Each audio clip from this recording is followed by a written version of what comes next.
Hi, I am Michael Santos with Compliance Mitigation. On behalf of our entire team, we want to thank you for tuning into our continuing studies on case studies. Our objective is to help you avoid problems that could lead your company or yourself into a problem with a government investigation, and especially we want to help you avoid challenges with white-collar crime. Part of our other business is helping individuals that get charged with white-collar crimes. We position them for leniency at sentencing, and through the work that we do with those people, we learn how many people don't even know they're making decisions that could expose them to challenges from the government. That's why we created this program, to try and help people like you avoid challenges from the government. If those challenges come, we want to help you get the best possible outcome. Today, we're going to be learning a little bit about some of the consequences that follow criminal behavior. And this comes from a self-reported study by Charles Jones, who's a former financial professional. He wrote the case study. I'm just going to read it for him to try and share this message with each of you. So here's the situation as he wrote it. People make hundreds of decisions every day. Most decisions are inconsequential, harmless, and occur without a second thought, such as, do I brush my teeth when I wake up or after breakfast? Yet good people sometimes make bad decisions. When one seemingly small bad decision leads to another more harmful bad decision, the escalation of momentum may then trigger a cascade of additional very bad decisions. Now, in our experience, the emotional consequences of criminal behaviors, the feelings of shame and misery, extend long after the prison sentence ends. And people need to know about that. Criminal behaviors result in a law and order response from the government. Law-abiding citizens should understand the toll an arrest, charges, and time in prison wreak on human emotions. Such emotional trauma carries long-term effects on an individual's sense of well-being. According to the Department of Justice press release, from 2005 to 2012, I stole money and property from victim clients and used the stolen proceeds for his own benefit, personal benefit. I'm getting the pronouns a little mixed up here. To further perpetuate his Ponzi scheme, Jones created false account statements and mailed or emailed those false account statements to his victim clients, and he also caused fraudulent tax returns to be filed in order to cover up the theft. Okay, so he's going back from first and third person, but you get the picture here. The government is really portraying him as making some really egregious decisions. Manufacturing fraudulent documents to deceive investors led to charges for Charles for violating securities laws. Here's his background and analysis. With a few glaring exceptions, I lived as an honorable, trustworthy person. One of those exceptions occurred when ego, pride, and fear prevented me from admitting the real consequences of a significant, but not criminal, investment loss in a client's account. Rather than face the prospects of embarrassment and a potential civil lawsuit, I misappropriated funds from accounts that belonged to other clients in an effort to create an illusion. I wanted investments in the first client's account to appear as if they were performing better than they truly were performing.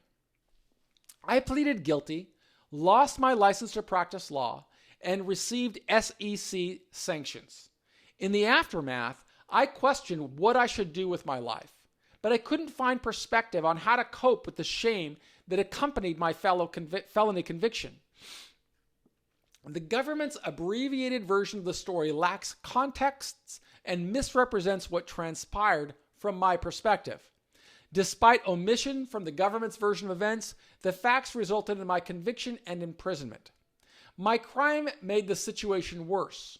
In my misguided and delusional plan, I would cover the losses with personal resources over time. I needed to create the deception until I could carry the plan through. For a while, the plan worked.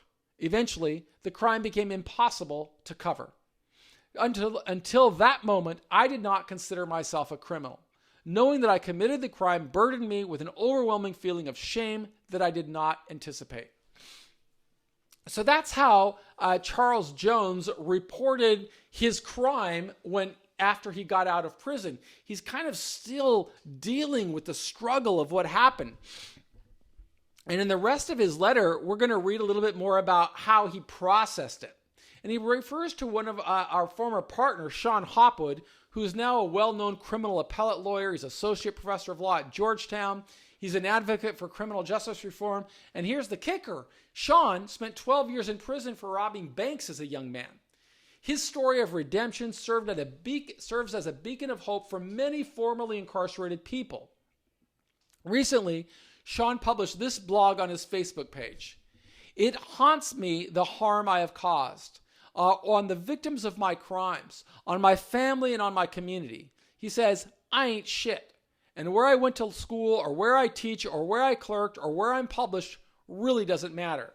See, regardless of what Sean's doing now, he's still troubled by the background that put him in the criminal justice system in the first place. Sean's feelings are by no means unique, Charles Jones writes. In fact, his honest expressions of remorse resonated deeply with me. I know firsthand the internal toll that shame can place on a person. Occasionally, shame unexpectedly washed over me, and I felt it down to the core of my existence. It shaped every aspect of my reality. How could I have been so stupid, so ego-driven, so greedy? Why did I take on so much risk for so little reward? Well, I got to tell you, Charles Jones is not unique either any more than Sean is. People that go through the criminal justice system struggle long and lasting problems. Guilt differs from shame, Charles Jones writes, but often leads to shame.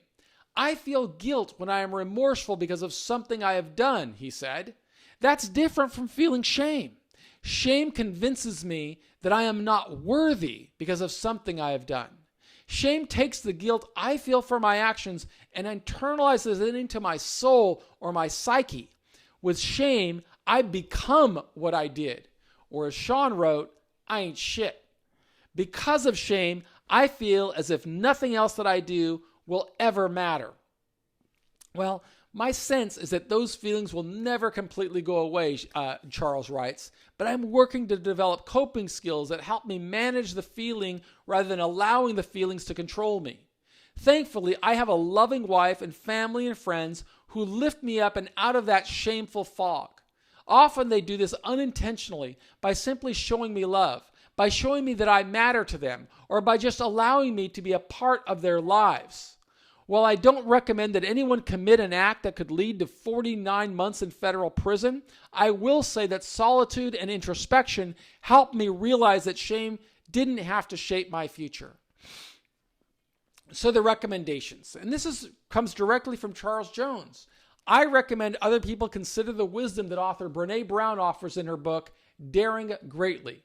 She writes, I believe the differences between shame and guilt are critical in informing everything from the way we parent and engage in relationships to the way we give feedback at work and school. Despite the recommendation I make to others, I still ask the question of myself, how can I best not fall into the trap of shame? I recommend we all accept that shame deters possibilities for making positive changes in life. Shame leads to self-destruction, a self-fulfilling prophecy of a life nobody wants to live. Shame manifests itself in anger, sadness, and reclusiveness. I recommend that people struggling with shame become more intentional about living in the moment, not in the past. Those who want to overcome shame should practice the art of gratitude, living in appreciation for life's blessing, acknowledging that feelings of guilt can help a person not repeat the same mistakes. A person should separate past deeds from personal identity.